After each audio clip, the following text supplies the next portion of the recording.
Moving ahead with the first panel discussion of the day, that is operationalizing your CX, preparing for the unpredictable future in advance. Please join me in welcoming the moderator, Anilkumar Varma, CTO at Multi Commodity Exchange Clearing Corporation Limited. Can we have a big round of applause for Mr. Varma? Mr. Varma serving as CTO at MCXCCL, having 23 plus years of expertise in digital transformation, driving innovative solutions for complex architectures and large scale projects. His career includes impactful roles at NSDL, Geo, L&T Infotech, and TCS, with significant experience working overseas in the USA, UK, Europe, and South Africa, managing large client engagements. He is passionate about IoT, cloud computing, big data analytics, AI, ML, and blockchain. He excels in aligning technology with business strategies, building high performance teams, and shaping future ready digital ecosystem. Further, I would like to introduce our fellow panelist, Mr. Ashish Nijhara, CTO at Acefone, Mr. Uday Bhosale, DGM and Head of CX at Hamilton Housewares, Milton, Mr. Sanjay Sharda, Head Consumer Banking at Utkarsh Small Finance Bank, Mr. Rajesh Tarani, AVP Customer Experience at Aditya Birla Sun Life Insurance. Can we have a big round of applause for the moderator and all our panelists? Can you hear me? Okay.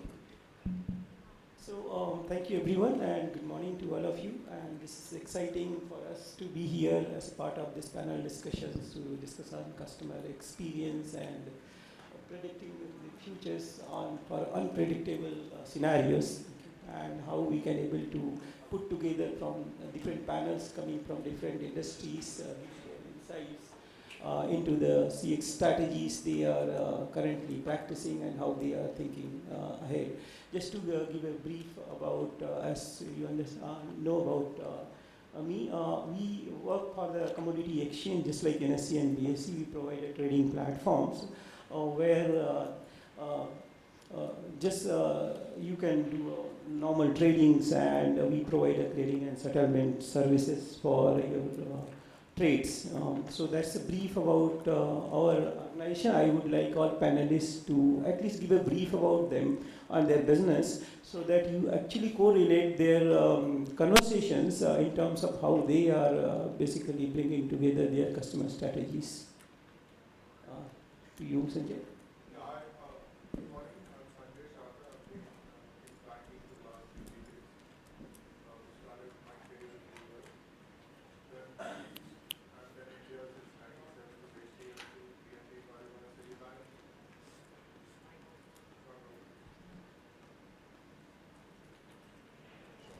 So I'm Sanjay Sharda. I've been in banking for 3 decades now. Been with various banks in Middle East and in the US. Then in India with HDFC, BNP Paribas, Citibank, and Kotak and IndusInd. I've been almost with Utkarsh for almost 2 years now. I head the consumer banking for Utkarsh Small Finance Bank. We are all set to be a universal bank for sure in the next coming years. Along with that, from when I joined, we had 200 branches. Today we have 320 odd branches. From 11,000 crore portfolio, we've gone to almost 21,000. Okay. And bank is growing at almost 35-40% per quarter. That's been the results it's been there. I have led various initiatives including physical migration, branch banking setup, design, customer service, microfinance, truck finance, branch banking, wealth management, you name it. In fact, all aspects of retail banking are, Thanks, Sanjay. Maybe you then. Yeah, hi everyone.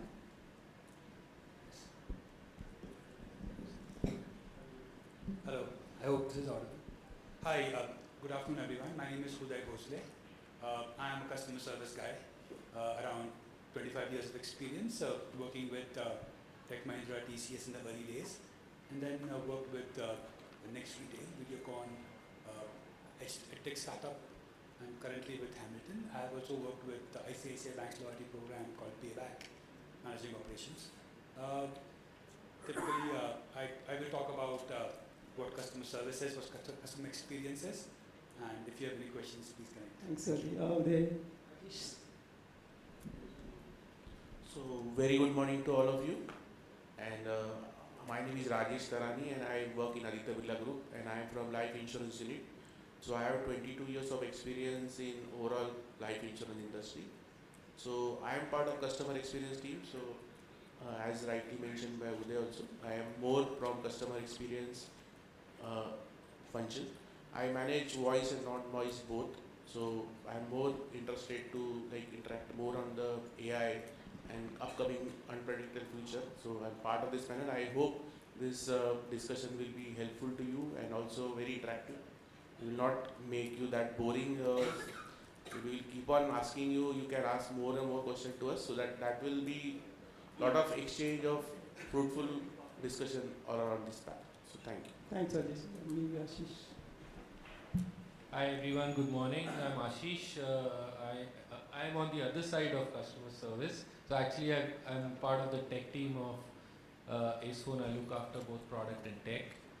Overall, nearly 2 decades of enterprise software experience, building ERP systems to CRMs to CX systems now. And it's been an interesting ride. I work for large enterprise companies, tried my startup, working for many growth rates companies. So different sinusoidal kind of experiences.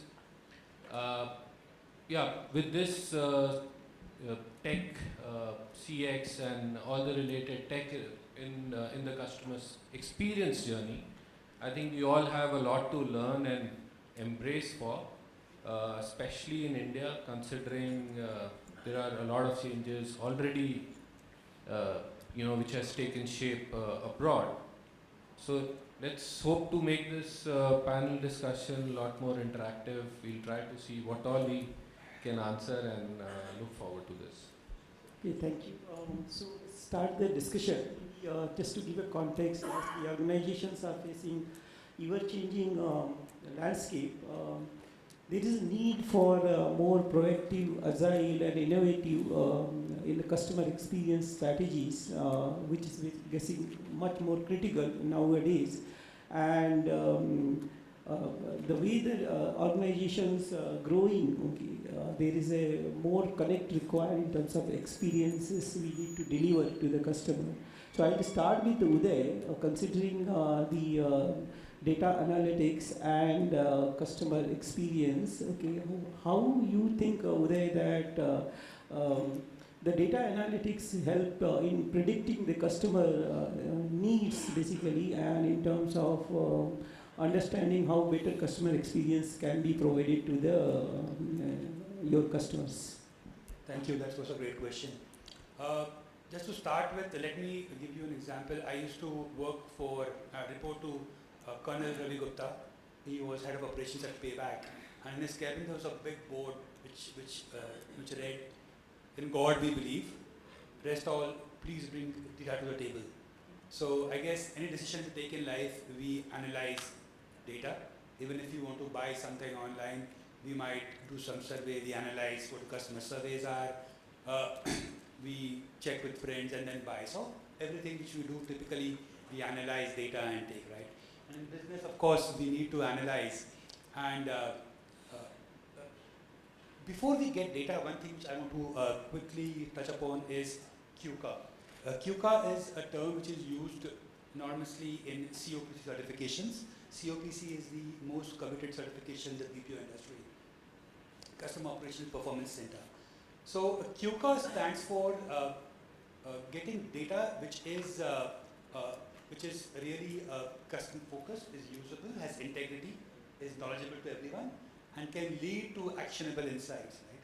So you need to put all these elements in when you get data.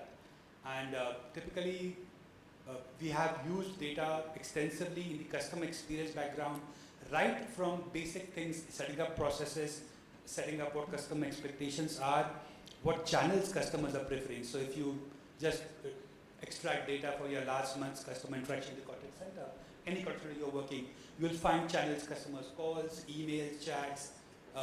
You'll have some automated systems. And of course, current generation, we would of course want to reduce cost and improve the digital mediums of channels for customer communication. So you will notice, okay, almost 70% customers are preferring calls, 20% on emails, but there are around 10% customers who are going on an automated channel. So based on that data, you can take some actionable insights to improve the user experience on your automated channels, where more and more customers move on to these channels, saving you cost. So the basic things which I have been doing to improve customer experience as well as reduce the operational company-wide cost. On a high scales, we of course segment data to understand which customers' demographics are, which is ages, accordingly create products and strategies for marketing. So typically when I work with Eureka Forbes in my last assignment, we do lots of CRM marketing communication through calls, emails, reach out to customers and create customized communication through calls and emails. So reach out to customers. Once we reach out, we have automated systems to organize a time slot for our sales guy to visit the customer, give a demo and create sales. So I guess overall in customer experience, data analysis is very important, and it depends on how you extract data and you analyze to get the business benefits. Oh, that's good, really cool, Uday, about the QCA. I first time heard actually about this term. This was something new to learn actually. So coming back to Sanjay, if you... Yeah. Sanjay, how do you think the company is basically preparing their CX strategies for adapting the customer expectations in this ever-changing landscape? Yeah, sure. So I think I'll just start with a little bit of a story. This is something which I've seen in my own life. I've been to a place near Satara in Maharashtra. I saw a woman opening her app, taking out a mobile smartphone, not to check the balance, but to invest in a mutual fund, SIP. Okay. So I think that is the change which is coming in. So it's unbelievable. She's not in 30s, 40s or 50s. She's a senior citizen for sure. She was investing in SIPs, imagine. And if you see the NSE or BSE data, 60-70% of the trades happen in Maharashtra and in Gujarat, right? Then comes Delhi and Kanpur and all those cities. But the transition from somebody being waiting for a trunk call. I remember when I went to the US to study. My dad used to call me once a month, 3 minutes, and to be like he had to wait for 2-3 hours to get a call. Today I can just pick up my phone and I can talk to my daughter as I mentioned I want to talk to her. So that's a big change. I think other thing which is changing is that we have a lot of people who are new entering into the workforce, because India is a very young nation. So they want everything digital, but yet when it comes to complaints, they want physical touch. So that's a big paradox. Then you have people who are in rural areas who can't read or write, but are using voice-based assistants to do all the transactions. I think that is changing big time. If you go to some of the smaller places, and thanks to working for Utkarsh, that I've been to a lot of small places, because we are a MFI-led kind of bank. The third thing which is coming up, is getting that people who are owning small businesses are suddenly exposed to hedging, are exposed to forwards and all those these trades on NSE treasury bills, but yet they want to come to the branch for any relationship. So we have a very unique things which are happening in the country. So I think what it means is that people need to have a physical and digital put together. We can't have only digital. I don't think so. Any digital only banks in India is yet to take off, and it'll take I think a long more time than I can think of. Whatever you see, digital banks which you see on the LinkedIn or any of the other advertisements, they are basically just sourcing as a front end for a bank. Okay. So that's the biggest change. I think what millennials expect is they want instant transactions, which is we have IMPS up to 5 lakhs, RTGS, NEFTs 24/7. So I think those are things that are changing. They want physical only, they want digital only, but yet they not digital only. They want digital, but not digital only.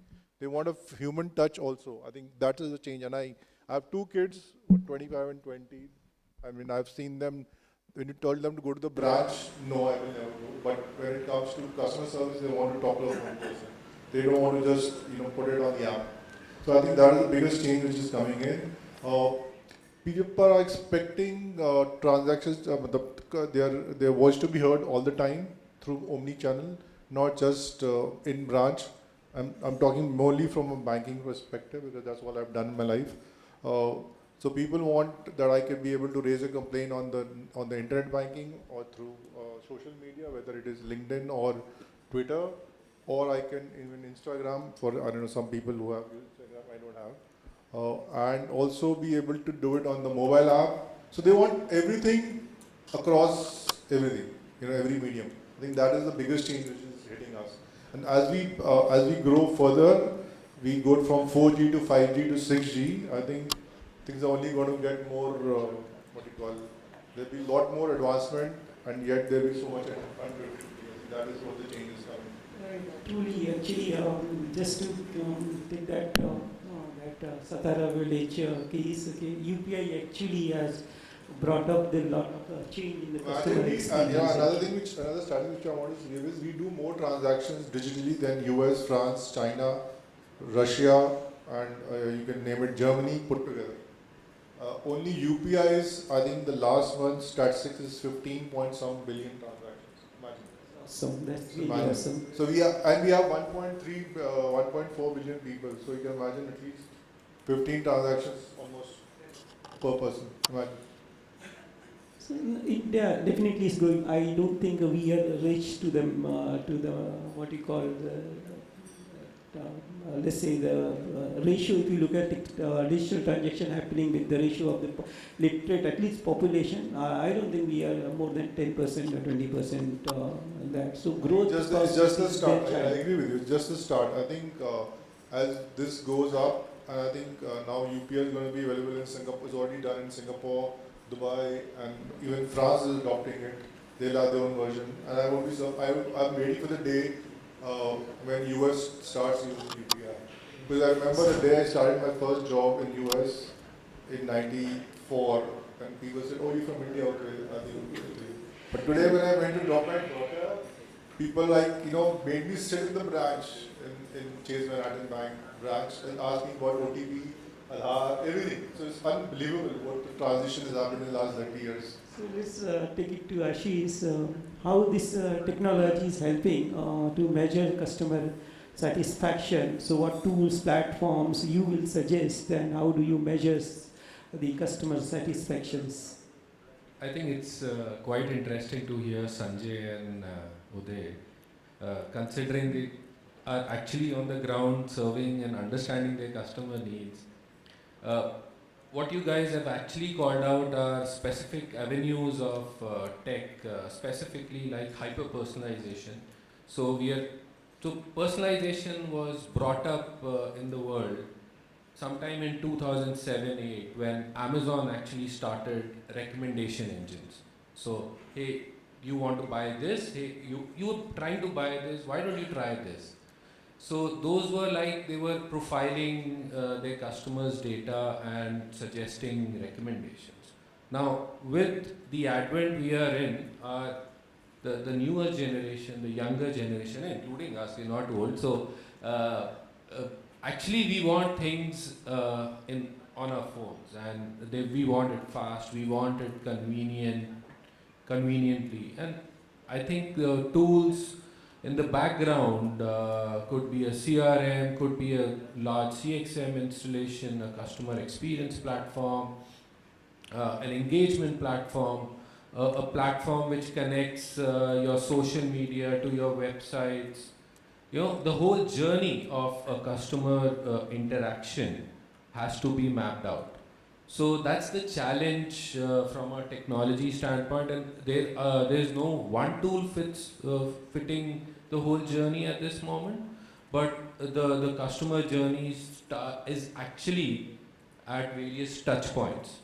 So people want convenience, speed, hyper-personalized, but they still want security, right? So my data cannot be stolen, my data must be in दिखाना कुछ नहीं है, सब छुपा के रखिए please. So kind of that, but it's more like please profile my data, give me recommended, but make sure it is hidden, which is the newest and the hardest challenge from a technology perspective as well. And I think Germany and European countries actually introduced the GDPR law. We also have the DPDP taking shape in India.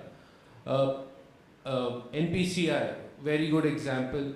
Well, the government of India is running the largest tech of the world. I mean, no other transactional system. Even Facebook, I would be surprised, would be running these many transactions. So the transactions, the scale of transaction from a customer standpoint is super high. So they need scale, they need convenience, they need systems which are able to say, you know me, you better give me better, you better give me good and valuable service, otherwise I'm not sticking with you. It's a hard competition nowadays, especially in the digital world.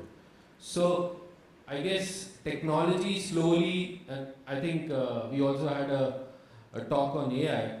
Slowly and slowly, a lot of things will get artificially intelligent with hyper personalization at the backbone, with CRM systems, CXP systems, and so on. So a lot of changes are coming our way. The Western world has started to imbibe, not the payments bit, but the experience bit definitely. And my dad used to tell me, he used to travel to US 30 years back or so. When he exited a shop, people used to say, "Thank you, sir, for shopping with us." Back 30 years back when he was sharing. Nowadays, Indians and Indian specifically business owners are actually saying similarly because they understand the value of a CX, whether it's physical or digital.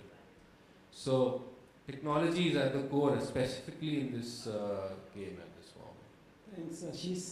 Actually, that's a true story of how technology is acting as an enabler.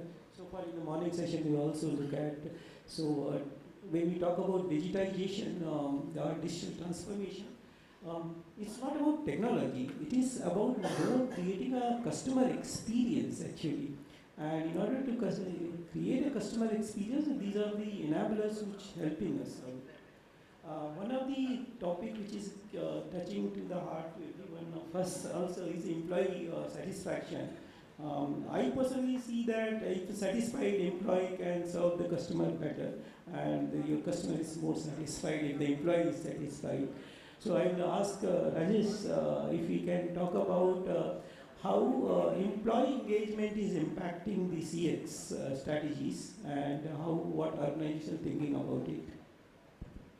So employee engagement is very critical because I will just quote you with the two examples.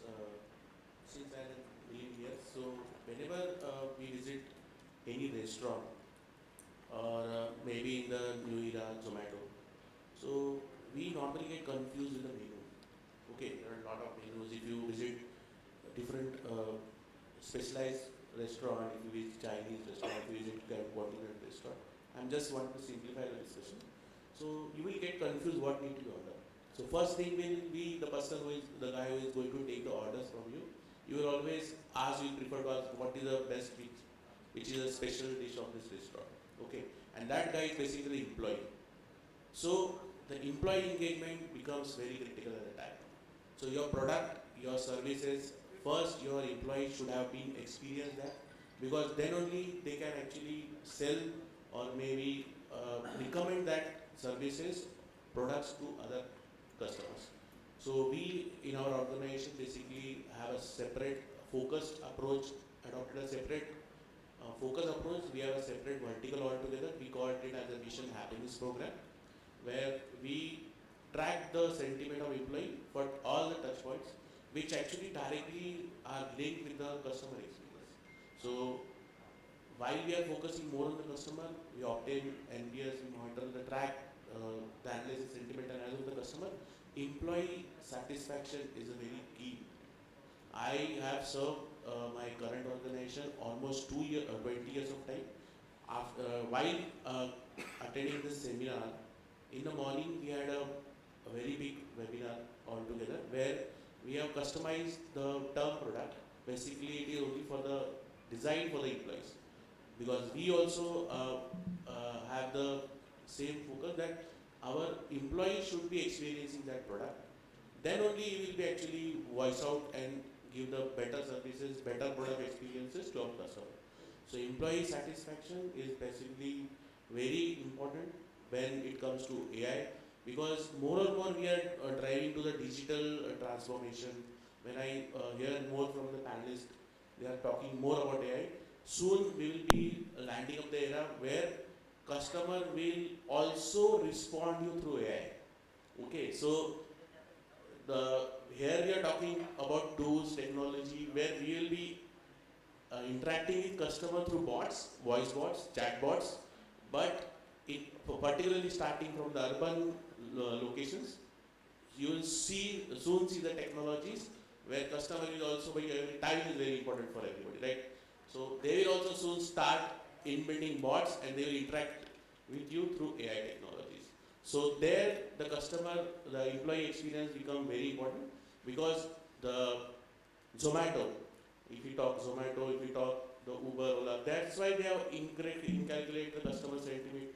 The employees, you might have not seen the Uber earlier or the Ola earlier, where putting the message, the driver was interacting with you. Now driver is interacting with you, he will inform you that he has reached at this point of time. Even the Zomato pickup guy will interact with you, send you the message. So that sentiment experience, basically the employee experience, is very critical when you deal with the customer. Right, that's truly actually. So maybe I would like to also talk about employee engagement in your perspective in the sectors where you work. Okay. How it is impacting basically the customer strategies. Sure. I believe, and again, lots of principles I believe in. I believe it's a man, not the machine.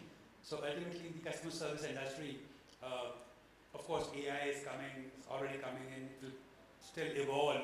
But historically, in the past 20, 25 years, we have seen the customer service agent who is a human. And he delivers your KPIs. He delivers your AHP, your number of calls, and essentially the training which we provide to him, the engagement which we organize for him, and empowerment decide how your KPIs would be. So I believe that when you train or start from hiring and training the resources for your customer experience teams, you need to understand what you expect from that team, right? So hire with the right attitude, the right will, train them for the skill, and ensure that you empower them to take decisions on the call. I mean, we have all evolved, but I have started my career taking calls, so I understand what it is, right?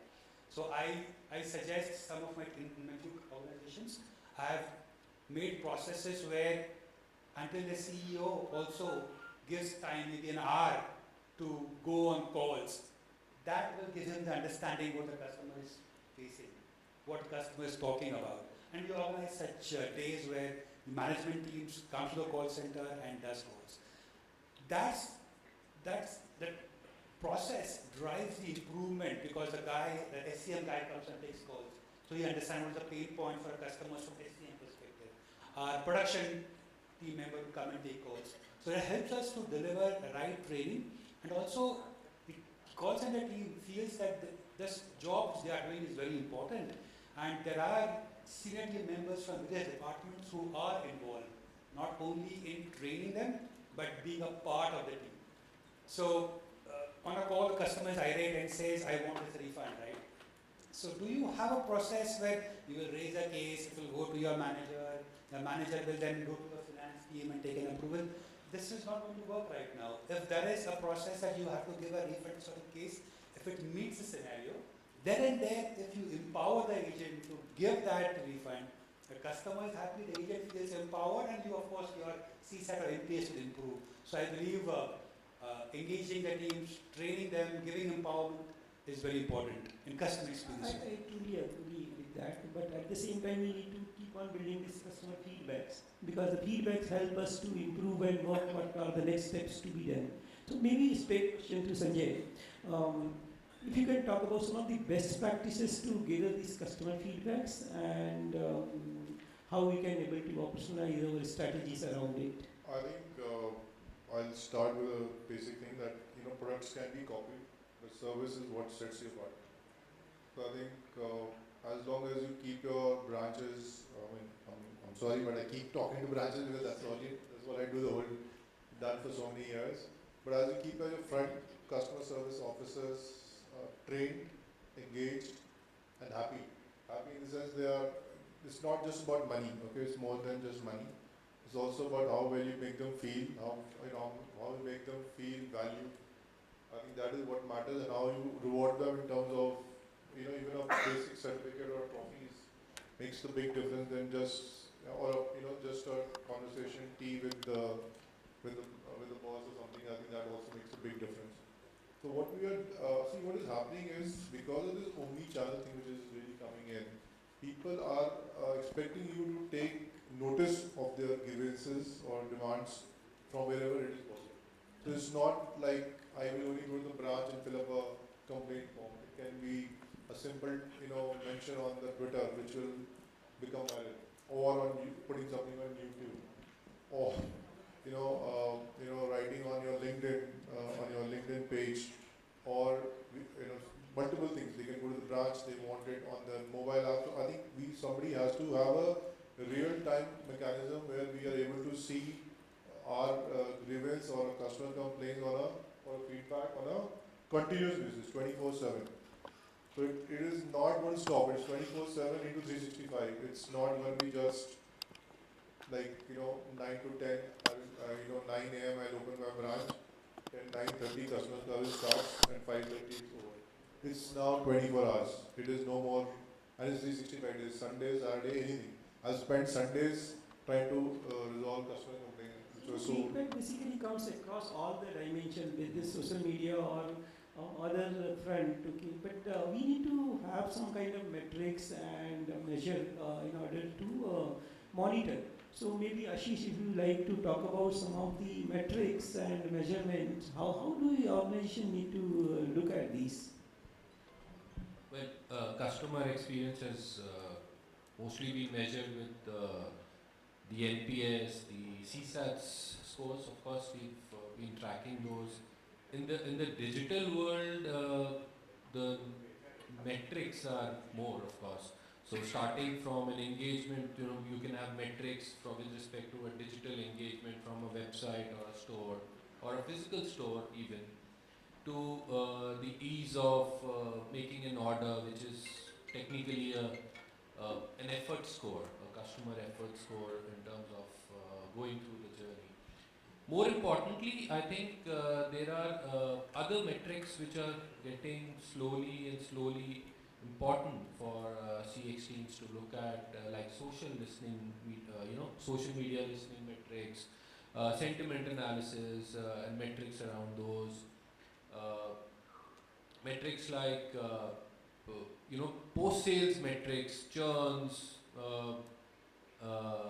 retentions, the way we are serving the customer, service request resolutions. All those metrics are actually also having an impact on the net 2 scores, which any CX department or the company would track, which is CSAT and NPS. I think the journey of just tracking CSAT and NPS is changing from just the what, rather the hows are also getting more important as we move in this new era. That's true. Thanks, Ashish. Just a quick one to audience actually.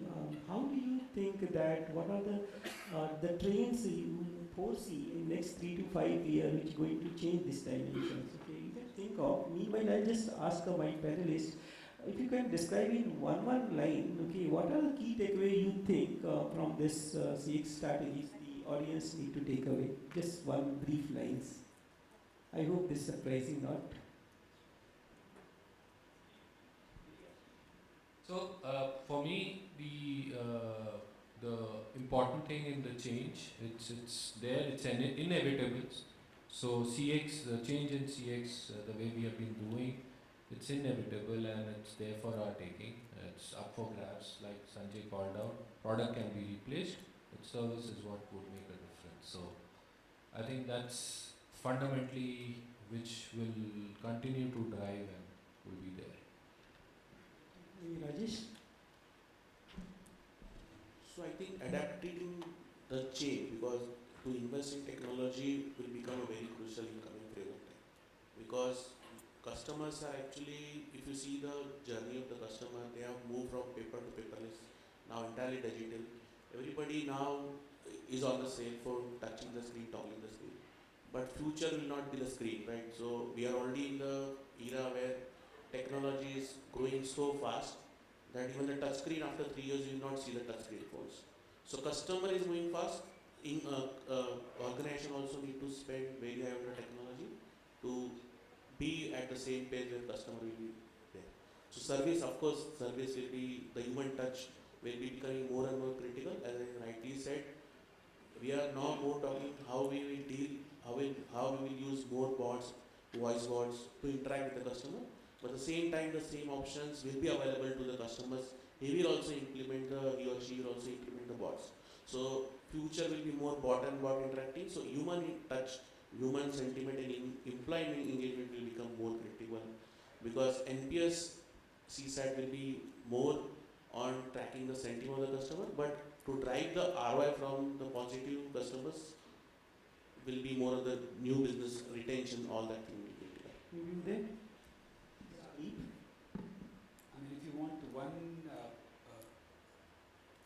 message to the team, everybody is from CX, I guess, so I would only say 3 words: listen to customers.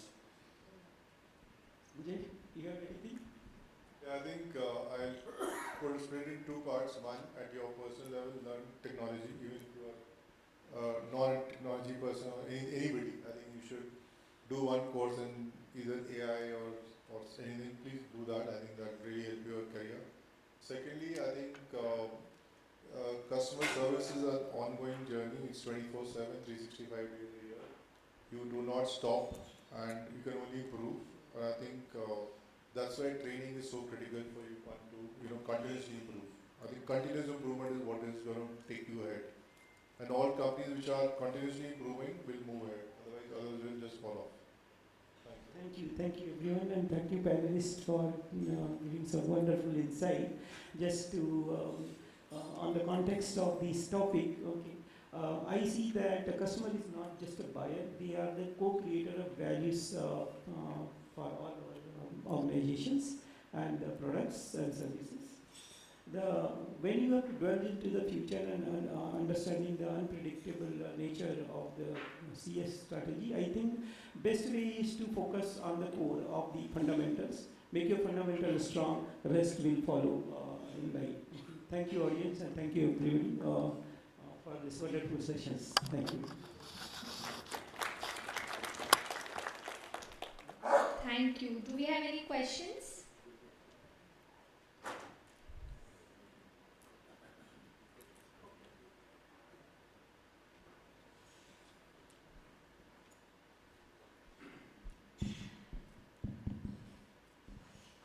So just building on what you asked the audience to ask, like, what could be the next trend on that? So I think the core was what they mentioned, like listen to customer. But I think adding to that, there will be a lot about remembering what customer had said and then passing that information internally. So probably taking on what Sanjay said, that a lot of discussions happen on within the branch, but then you can go back and ask it on their end somewhere else. But if what the customer raised a request or is whatever at the branch, if that's not passed to the digital team that's handling, then there's a inconsistency in the system. If someone is asking on Twitter or something, and then if the branch agent is not, I raised a request through phone or net banking or something, branch is not aware about it, then there might be some gaps around it. So building a digital system throughout and taking it one step ahead, maybe that's what could happen. A lot of those gaps are already filled in, but I think there's still some inconsistencies with some of the legacy banks. So I think that could be somewhere it can be worked upon. If something that's already happening, Before panelists respond to this, maybe anybody has any view on this for their thinking on next 5 years, 3 to 5 years, how the technology trends or the customer strategy trends are taking shape. That's the last one, then we can wind it. Yeah.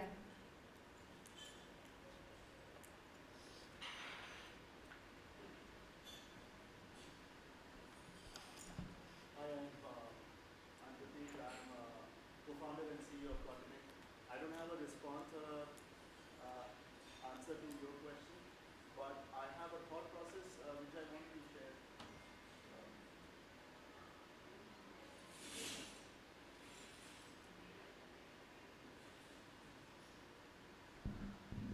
This one.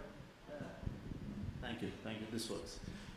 The question really to all of us, and since I lead a lot of customer engagement in the enterprise space in India and in the US, the big question is that how do you break the cost structure or a cost to a value relationship, which has been traditionally at a factor of X? How do you break that relationship to make it non-linear, where your every dollar or every rupee that is getting invested in customer service or customer engagement drives an exponential, growth in the customer space. I think a lot of enterprises at the CFO, CEO, or CXO level are grappling with this element, that where does the cost fit in the overall scheme of things of adoption of AI and technology and the digital transformation, and how do you break that hegemony, that relationship between cost and value? Would you have any thoughts on that? Panel member wants to take it up. A brief one, maybe not taking too much time. So I think what I have seen in case in banking and BFSI is that most of the basic transactions are moving on the AI WhatsApp or AI platforms. Wherever there's a complexity, it goes to the human. I think that's where the distinction is coming. And more, instead of just having a linear growth on your customer service representatives, you're trying to fix that with a bot or a voice assistant or something. Whereas there is some complication, there is relationship management. I think that is all still human. Now, how long that lasts it's a question. See, you are holding mic. Yeah, so I can just add to what Sanjay said. The ROI, ultimately it's a question of ROI on the buzzwords which are there in the industry, and any customer will simply ask that. The cost to value ratio is, in this case, since the customer service teams are actually not selling new products or upselling new things most of the time, that could be a gap which could be fulfilled with these agents. And at times, when specifically we also deal in, hey, we have taken a service from someone, we've taken a telco resource, or we've taken a cloud resource from somebody. ये पूरा full हो गया, what do we do? They will say, why don't you increase this? Ultimately, they are trying to upsell something to us, but they route it via the sales guys. So a CX is slowly also having metrics on sales. Could be one area of cost to value which could be looked at, and agents being trying to also provided the intent and the context of, hey, if this is a problem, can you try to pitch this also along with trying to solve the problem. So that's one angle which AI can bring in, I feel. Thank you everyone. I think we are timed up, and thank you for the session. Wonderful. Thank you so much, Mr. Varma, for moderating the panel so well. And I'm excited to announce that we will also be passing some amazing goodies to our panelists from one of our partner, Acefone. I would like Mr. Ashish to felicitate the goodies.